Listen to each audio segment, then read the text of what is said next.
சாம்பிள்ளைக்கு தோணுது. அப்ப திருவாசகம் எங்க இருக்கு? முக்தி எப்படி அடைய செல்லுது? ஆத்மார்த்தமான அந்த திருவாசகத்துக்குள்ள போகணும். நமக்சிவாய என்ற வாழ்களோடு இது நமக்சிவாய மந்திரத்தை சொன்ன பின்னாடிதான் நாதன் தான் வாழ்க. 658 பாடல்கள், 6 வாழ்கன்றாரு, 5 வெல்கன்றாரு, 8 போற்றிங்கிறார். 658 செய்தியை மாணிக்க வாசகர் வச்சிருக்கார். சிவபுராணம் என்ற 18 புராணங்கள்ல ஒரு புராணத்தை 95 வரியில சிவபுராணத்தை இந்த உலகுக்கு கொடுத்தவர் மணிவாசக பெருமான். இன்னைக்கு அவர் புகழெல்லாம் பாடணும். 32 வரியில சொன்னார், அவனருளாலே அவன்தான் வணங்கின்னு சொன்னார். கண் இமைக்கும் போது கூட என்னை விட்டு அகலாம என்னிடமே இருன்னு சொல்றார். இது மாதிரி அவருடைய முன்ஜென்மாவட்டும் ஒரு நிமிஷம் சொல்லிட்டு முடிச்சிருவோம். இது நீங்க கேட்க முடியாது. கடவுர் சித்தர்னு ஒரு புத்தகம் வந்துச்சு. இதை மட்டும் கேட்டு அதை முடிச்சிருவோம். கடவுர் சித்தர்னு சொல்லி ஒரு புத்தகம் வச்சிருந்தாங்க. அதை நீங்க வாங்கி பார்த்தீங்கன்னா, ஏன் மாணிக்க வாசகர் இந்த மண்ணுக்கு வந்தார், இதோட முடிச்சிருவோம். மாணிக்க வாசகர் இந்த மண்ணுக்கு ஏன் வந்தார் அப்படின்னு சொல்லும் போது, அம்பாள் மானசோர் நதியில அம்பாளுக்கு குருதீட்சைக்காக சில பாடங்கள் எடுத்துக்கொண்டிருக்கிறார். ஆசிரியர் மானாவுக்கு எடுக்கிற மாதிரி சிவபெருமான் பார்வதி தேவிக்கு பாடம் எடுத்துக்கொண்டிருக்கிறார். அந்த பாடம் எடுத்து கொடுக்கும் போது அம்பாள் மானசோரோவில் துள்ளி குதிக்கின்ற மீனாக, அந்த ஓடி விளையாடுகின்ற மீன் மேல தன்னுடைய சிந்தையை செலுத்துகிறாள். உடனே சுவாமி முடிச்ச பிறகு அவமானப்படுத்துற மாதிரி இருக்கேன்னு சொல்லி கேட்கிறார். தான் பாடம் சொல்லிக்கிட்டு இருக்கும்போது இன்னொரு பெஞ்சில் திரும்பி பார்த்தா வாத்தியாருக்கு எப்படி கோபம் வருமோ அது மாதிரி நான் சொன்னதை திரும்ப சொல்லுங்கிறார். ஐயோ, இந்த மானசோரமில் மீன் விளையாட துள்ளி குதித்த அழகான மீன்களை ரசித்து கொண்டிருந்தேன் சுவாமி அப்படின்னு சொல்கிறான். அப்போ மீனவர் குலத்தில் நீ பிறக்க கடவாய், சுருக்கமாக சொல்லி முடிச்சு மீனவர் குலத்தில் போய் பிறந்துருன்னு சொல்கிறார். அம்பாள் மீனவர் குலத்தில் பிறந்தாச்சு. உத்தரகோச மங்கைன்ற ஒரு ஊர் உருவாகணும். 1000 சுவாமிகள் சிவஞான போதம்ன்ற ஒரு ஆகம விதி நூல்களை காப்பாற்றணும். அதில் ராவணனுக்கு மண்டோதரிக்கு ராவணனை விட காலையில் ஆதித்ய கிருதம் வந்த கூட சொன்னாங்க, ராவணன் ஒரு பெரிய சிவபக்தன், பிறன்மனை நோக்குங்கால் அவருடைய அந்த பக்தி கொஞ்சம் பின்வாங்கிருச்சு. அப்போ மண்டோதரி ராவணனுக்கு முன்னால் உத்தரகோச மங்கை தியானம் பண்ணான்.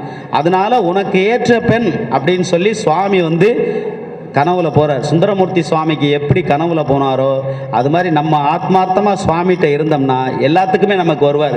சேவகனா வருவார், இல்லத்துக்கு எடுபடியா வருவார், கருணாமூர்த்தி எல்லாத்துக்கும் வருவார். ஒரு குழந்தைகிட்ட நம்ம ஒரு பொருளை கொடுத்து எப்படி ட்ரீட் பண்ணுதோ அது மாதிரி சிவபெருமான நாம் ட்ரீட் பண்ற விதத்துல நம்மகிட்ட நிச்சயமா வருவார். வரலைனாக்கா வரமாட்டார். நம்மளுடைய நம்பிக்கை வைக்கணும். இந்துக்களுடைய கடைசி நம்பிக்கை அதுதான் ஆத்மாவினுடைய நம்பிக்கை. கண்ணதாசன் இப்படிப்பட்ட அந்த இடத்துல அந்த அம்பாளுடைய அனுகிரகத்தை தெரியப்படுத்தணும்னு சொல்லி இவர் மீனவர் குலத்தில் பிறந்திருக்கும் போது 999 சிவனடியார்களை முனிவர்களை அந்த அக்னியில புடம் போட்டு மாணிக்க வாசக பெருமான மட்டும் 1000-ல் ஒருவனோன்னு கேட்டார். 1000-ல் ஒருவன் மணிவாசக பெருமான் தான். இன்னைக்கு 999 அக்னியில கைலாயத்துக்கு போ, உனக்கு அந்த போகிறதுக்கான பாக்கியம் இல்லை. ஏதோ ஒரு புண்ணியம், ஏதோ ஒரு கர்மம் உன்னை தடுக்குது. பிறந்து வரக்கும்போது யாமே ஆட்கொள்வோம். அதே ஆவடையார் கோயில்ல இவர் அதே போல இருந்து அப்பாண்டி நாட்டை சிவலோகம் ஆக்குவித்த அரிவர்த்த பாண்டியனுடைய முன் ஜென்மாவில் கைலாயத்துக்கு இவர் அழைச்சிட்டு போறார். மாணிக்க வாசகர் நந்தியம்பெருமானாக அங்கே அவதாரம். அப்போ அவதாரம் பண்ணும்போது இவர் போகும்போது குதிரை காலடியில் கைலாயத்தில் இருக்கக்கூடிய பொன்னையும் செங்கோலையும் கொண்டு வந்துடுறார். அப்போ இறைவன் நீ போனா போகுதுன்னு சொல்லி நந்தியம்பெருமான்கிட்ட விட்டுறாரு. கடனை வசூல் பண்ணக்கூடிய காலம் ஒரு நாள் வரும். நிச்சயமாக சிவபெருமானுக்கு போகும்போது கூட கோவிலுக்கு போனால் ஒரு தடவைக்கு மேலே சிவனுடைய சொத்து திருநீரையும் இன்னொரு தடவை வாங்கக்கூடாதுமாங்க. சிவன் சொத்து குலநாசம். அதனால அங்கேருந்து கொண்டு வந்ததை நம்ம சிவன்கிட்ட நாசம் பண்ண ஐயா கூட காலையில் சொன்னார், கோவில் சொத்துக்கள் இப்பெல்லாம் போகுதுன்னு. அதெல்லாம் இறைவன் ஒரு கணக்கு வச்சிருப்பார். எங்கே அரசாட்சி பண்ணுவர்களும் அமைச்சு பணியில் இருக்கவர்களும் யார் எதை சிவன் சொத்து கோயில் சொத்து அறநிலைத்துறை எடுத்தாலும் நிச்சயமாக இறைவன் ஒரு கணக்கு போட்டு அதை வாங்காமல் விட மாட்டார். அரிவர்த்தர் பாண்டியன் முன் ஜென்மாவில் குதிரை காலையும் இடுப்புலையும் கட்டி கொண்டு வந்தார். கரெக்டாக அதுக்கு வட்டி முதலும் கேட்டு குதிரை வாங்கணும் சொல்லி மாணிக்க வாசகர் அனுப்புகிறார். 12,000 கோடி பொற்காசுகளை கொடுக்கிறார்.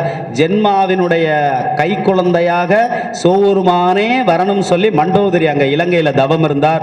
பூரணாகதி கொடுக்கும் போது குழந்தையா தவழ்றார். தவழும் போது அக்னி இங்கே சுடன்படும் அப்படின்னு சொல்றார். எப்ப சுடன்படும்? ராவணன் என்னை தீண்டும் போது அக்னி இங்கே எரியும், கொழுந்து விட்டுங்கிறார். அதே மாதிரி இலங்கையில் அக்னி தீப்பத்தி எரியக்கூடிய சூழ்நிலை வரும்போது ராவணன் இந்த குழந்தையை தொட்டு கொஞ்சுகிறார். இங்கே இங்கே உத்தரகோச மங்கையில் தீப்பத்தி எரியுது. 999 போயிடுறாங்க. மணிவாசக பெருமான் 1000ல் ஒருவராக ஆகம விதியை காப்பாற்றுகிறார். குளைத்த பத்து, இதே வைகை ஆற்றில் பார்க்கும்போது குளைத்த பத்து படிக்கிறார். புராண நீ தந்து அருளாதே கோனே என்னை குலைத்தாயே. சிவஞான போதம்ன்ற ஒரு திருவாசகம் நூலை கொடுக்கறதுக்காக என்னை இந்த உலகத்துக்கு கொண்டு வந்து இப்படி ரணரணமாக குலைத்து வச்சிருக்கியாப்பா அப்படின்னு கேட்பார். இப்படிப்பட்ட அந்த திருவாசகம் தான் அதை அரிவர்த்தனை பண்ணி வாங்குறார். ஆத்மனசாமின்னு சொல்லி ஒரு கோவிலை கட்ட சொல்றார். ஆவணி மூலத்துக்கு வர சொல்றார். அவர் சிவபெருமானே வர்றார். அன்னை 10 படிக்கிறார். அந்த 10 பதிகத்திலையும் தன்னுடைய அந்த தோற்றத்தை எல்லாம் காமிக்கிறார்.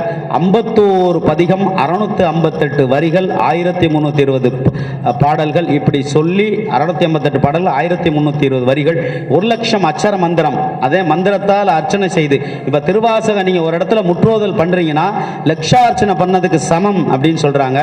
அப்படிப்பட்ட அந்த ஞான வேள்வின்னு சொன்னது, 12 திருமுறையை எதையுமே ஞான வேள்வின்னு சொல்கிறதில்ல, திருவாசகத்தை மட்டும் ஞான வேள்வி. இப்படிப்பட்ட மணிவாசகர் திருக்கழுக்குன்றத்துக்கு செல்கிறார். திருக்கழுக்குன்றத்திலிருந்து தில்லைக்கு வான்னு சொல்றாரு. மறுபடியும் கூப்பிடுறாரு. ஆத்மநாத சுவாமியை கட்டிட்டாரு. நம்மெல்லாம் கல்யாணம் பண்ணிட்டு திரும்பி பார்த்தா கணவனை காணோம்னா ஒரு மனைவி எப்படி துடிப்பா, அப்படி போல துடிக்கிறார் மணிவாசக பெருமான். இறைவனே தீட்சை கொடுத்து ஆசைப்பத்து இதெல்லாம் படிக்கிறாரு. படித்த பின்னாடி இறைவனை காணாமல் போகும்போது கலங்குகிறார். இப்படி கலங்கி கண்ணீரால் வேண்டி எழுதப்பட்டது திருவாசகம். கண்ணீரால் படிச்சது தலைவனை குருநாதரை பிரிந்து நாம் இந்த திருவாசகத்தை படிக்கணும் அப்படிங்கிற இறைவனுடைய எழுத்தால கண்ணீரால் கல்மனதை கரை வைப்பது திருவாசகம் சொல்றது காரணம். அதை படிச்சார். அதுல என்னன்னா பண் கிடையாது, இசை கிடையாது, ராகம் கிடையாது, தாளம் கிடையாது. எப்படியும் படிக்கலாம், எந்த நோக்கத்திலையும் படிக்கலாம். ஆனா படிக்கும் போது ஆத்மாவுக்கும் சிந்தைக்கும் ஒரு சொட்டு கண்ணீர் நம்மளுடைய கண்கள் இருந்து கலங்கணும். நடராஜ தீட்சர் முத்துக்குமாரசாமி ஒருத்தர் படிச்சுக்கிட்டு இருக்கார் சிதம்பரத்தில். நாங்களும் ஐயாவும் போய் உள்ள ஸ்படிகலிங்கத்துக்கு வருஷத்துக்கு ஒரு தடவை எடுத்து அபிஷேகம் பண்ணுவோம் தில்லையில். அப்போ படிச்சுக்கிட்டு இருக்கோம். முத்துக்குமாரசாமி தான் எனக்கு குத்துவிளக்கு ஏற்றி தொடங்கி வைப்பார். இப்போ ஐஜி வந்த மாதிரி அவர் தொடங்கி வைக்கும்போது சொல்லுவார், ஒருத்தர் திருவாசகத்தை படிச்சுக்கிட்டே இருந்தார்ப்பா, ஆனால் தப்பாக படித்தார். சன்னதியிலேருந்து போப்பா அங்கிட்டு போய் வெளியில் போய் படிப்பான்னு சொன்னேன். ஒரு தடவை சொன்னேன், 2 தடவை சொன்னேன், 3 தடவை சொன்னேன். அப்புறம் போயிட்டாரு. கோவில் அடைச்சாச்சு. வெளியில் வாசலில் வெயிலேருந்து படிச்சுக்கிட்டு இருந்தார். உனக்கு தெரியலைன்னா என்கிட்ட வாப்பா, நான் சொல்லி தரேன்னு சொன்னேன். அப்போ அவர் சொன்னார், திருவாசகத்தை படிக்கும் போது கண்கலங்கி படிக்கணும்னு சொன்னாங்க. இந்த கண்ணீர் என்னுடைய விழிகளை மறைக்கிறது. கண்ணீர் விழிகளை மறைத்த காரணத்தினால் தவறு ஏற்படுகிறது. இறைவன் நிச்சயமாக மன்னித்துக் கொள்வார் அப்படின்னு சொல்லி அவருக்கே ஒரு பாடத்தை சொன்னாராம். அதுலேருந்து முத்துக்குமாரசாமி ஓதுவார் மூர்த்தியே இந்த திருவாசகத்தை சொல்வார். என்கிட்ட சொல்லார், நீங்கள்லாம் படிக்கலன்னு கவலைப்படாதீங்க. பண் தெரிய வேணாம், இசை தெரிய வேணாம், எதுவும் தெரிய வேணாம். மாணிக்கவாசகர் பண் சுமந்த பாடல் பரிசு படைத்து அருளும் நிச்சயமாக படிங்கன்னு சொன்னாரு. மதுரை மண்ணுக்கு மாணிக்கவாசகர் அள்ளி தந்த சிவபெருமானுடைய பெருமையை இந்த உலகத்திற்கு சொல்ல முடியாது. நம்ம மதிமலி புரிசை மாடக்கூடல், இந்த மதுரையத்தை புகழ்ந்து சிவபெருமான் வாயினால் பாடப்பட்ட ஒரு நகரம். இந்த மண்ணில் நாம் பிறந்ததற்கு புண்ணியம் செய்ய வேண்டும். இந்த மண்ணுக்குரிய மகிமையை நாம் ஏற்று இந்த மண்ணில் மிதிப்பதற்கு புண்ணியம் செய்ய வேண்டும். மதிமலி புரிசை மாடக்கூடல் மீனாட்சி நகரத்தில் சிவபெருமானே வந்தார். இந்த கலியுகத்தில் மீனாட்சி. ஆனா ஆதி சொக்கநாதர், ஆதி காலத்தினுடைய சொக்கநாதர் சுத்தமான தங்கத்தில் கேரட்ல சுத்தமா இருக்கக்கூடிய சொக்கநாத பெருமான் தான் மாணிக்கமாக வந்தார். மாணிக்கம் என்பது பொன்னார் மேனியனே. மாணிக்கம் என்பது சிவபெருமானுடைய அடையாளம். அந்த மாணிக்கத்தை கொடுத்தது மாணிக்கம் போன்ற திருவாசகம். மாணிக்கத்தை கொடுத்த வரிகள் மரகத வரிகள். மரகதத்தை கொடுத்த மாணிக்க வரிகளுக்கு தீக்ஷாநாமம் பெயர் வச்சது மாணிக்க வாசகர், மணிவாசகர். மணிமணியான வார்த்தைகளால் இலக்கீதம் பேசுன்னு அவரே சொல்றார். இலக்கீதமாக பேசினார். குழந்தை போல தாளாட்டினை கேட்டார். 51 பதிகத்தையும் பர்ணசாலையில் ஒப்பிக்க செய்தார். எழுத்தாணி கொண்டு ஓலைச்சோடோட பர்ணசாலைக்கு வர்றார். ஆயிலே நட்சத்திரத்தில் நள்ளிரில் நட்டம் பயின்றாடும் நாதனாக ஓர் இரவில் வந்தார். ஆயிலே நட்சத்திரத்தில் பயிற்றுவித்தார். அதை எழுத்தாணினால வார்த்து எடுத்தார், எழுதி கொண்டார். ஜெராக்ஸ் மிஷினை அன்னைக்கே கண்டுபிடிச்சவர் நம்முடைய சிவபெருமான் ஒரு பிரதியை எடுத்தார். மணிவாசகர்கிட்ட ஒரு பிரதி. அதே மாதிரி மாணிக்கவாசகர் சொல்ல அழகிய சிற்றம்பலத்து உடையான் எழுதியன்னு சொல்லி கையொப்பமிட்டார், ஒரு பிரதியை வச்சார். மறுநாள் 3000 தீட்சிதர்களும் கூடுகிறார்கள். 2999 சிவபெருமான் நடராஜர் ஒரு தீட்சிதர், 2999 தீட்சிதரும் கேட்டார்கள், இதற்கு பொருள், இதற்கு அர்த்தம், இதற்கெல்லாம் என்ன மூலம், என்ன உரை என்ன? மூலமும் அவரே, உரையும் அவரே, இந்த சொல்லுக்கும் பொருளுக்கும் திருவாசகமே என்று இறைவனே திருவாசகம், திருவாசகம் தான் இறைவன் அப்படின்னு சொல்லி பொக்கிஷமாக சொன்னதனுடைய 51 ஓலைச்சுவடுகளில் செட்டி நாட்டில் 1900 வந்து தங்க ஏட்டினால் தேவோட்ட நகரத்தை அன்னைக்கு வச்சு கோவில் வச்சு கும்பிடுறாங்க. சிவபெருமானுடைய ஒரு பொக்கிஷம், அதனால திருவாசகம்ன்றது ஒரு பொக்கிஷம். அதை சொல்றதுக்காகத்தான் நடராஜர் நின்றுகிட்டு இருக்காருன்னு சொல்றாங்க. அதனால 51 தேசத்துலையும் போனோம். அது மாதிரி ஐயாட்ட சின்ன விண்ணப்பத்தை வைத்து 51 மாநாடை 51 இடங்களில் நடத்தணும். அந்த 51 இடங்களில் நடத்தும் போது எங்கனால் சன்னியாசியா இருந்து துறவியா இருந்து மடிப்பிக்ஷையாவது எடுத்து அந்த திருவாசகத்தை இந்த உலகத்துக்கு தெரிவிக்கணும், அதனால அருள் புரியணும். அதனால என்ன உதவி வேணாலும் ஆதிசங்கரர் ஆச்சாரிய பீடம் நிச்சயமா செய்யும். அதுல கட்டு கொண்டு வருவதற்கான ஆட்களும் நிச்சயமா வருவாள். அடுத்த மாநாட்டில் திண்டுக்கல் ஐயா சைவ சித்தாந்த பேரவை என்னை வருஷத்துக்கு ஒரு தடவை அங்கே சொற்பொழிவு கூட்டு போவாங்க. 1008 அதான் ஐயா வந்தவன கேட்டார், கார்த்திகேயன் ஐயா உங்க சொற்பொழிவு முடிச்சாங்க ஐயான்னு கேட்டார். இல்லைங்க, அங்கிருந்து என்கிட்ட வந்து 3 தடவை சொன்னார், ஐயா சொற்பொழிவு பண்ணுங்கய்யா, முதல்ல அதை பண்ணிட்டு அப்புறம் மற்றதை பார்ப்போம், வாங்கயா வாங்கயான்னு பிரஸ் பண்ணார். இது மாதிரி அவங்களுடைய அன்பு உள்ளங்கள், நல்ல ஒரு சிவனடியார் கார்த்திக் சிவம், அதே மாதிரி ஆதீன் ஐயா திண்டுக்கல்ல இருக்கார். திண்டுக்கல் புதுக்கோட்டை செந்தில் செட்டியார் ஐஜி ஐயாவை கூட்டி போய் ஒரு 1000 பேருக்கு உலக சிவனடியார் கூட்டத்திலிருந்து ஐடென்டிஃபை கார்டு வாங்கி கொடுத்தார். அப்படிப்பட்டவங்களாம் இருக்காங்க. பொன்னமராதியில் அதே மாதிரி ஆட்சிமார்கள் அவங்கெல்லாம் எடுத்துக்கூடி பண்ணுறாங்க. தேனியில் அது மாதிரி இந்த மாதிரி ஐயாவுக்காக 5 இடத்துல பேசியிருக்கு. எப்போ வேணாலும் வாருங்கள், ஐயாவுக்கு சுமை இல்லாமல் எல்லாமே பண்ணி கொடுத்துருவோம்னு சொல்லியிருக்காங்க. அப்படிப்பட்ட ஒரு சிறப்பு தேதியை மட்டும் சொல்லுங்கள், நாங்கள் புக் பண்ணி அதில் நடத்தி கொடுத்துருவோம்னு சொல்லுவாங்க. நல்ல இறைவன் மணிவாசக பெருமான். ஏன்னா பிரதிபலன் இல்லாம எனக்கு போகும்போது 10,000 ரூபா வச்சு கொடுப்பாங்க. இறைவனுடைய புகழை பாடுறதுக்கு எதுக்கு பணம் சொல்லி நாங்கள் கொடுத்துட்டு வந்துடுவோம். இதுக்கு திருவாசகத்துக்கு போய் படித்தோம்னா காசெல்லாம் வாங்குறது இல்லை. மக்கள்கிட்ட மடிப்பிக்ஷை வாங்கி 51 தேசத்துலையும் படித்தோம்.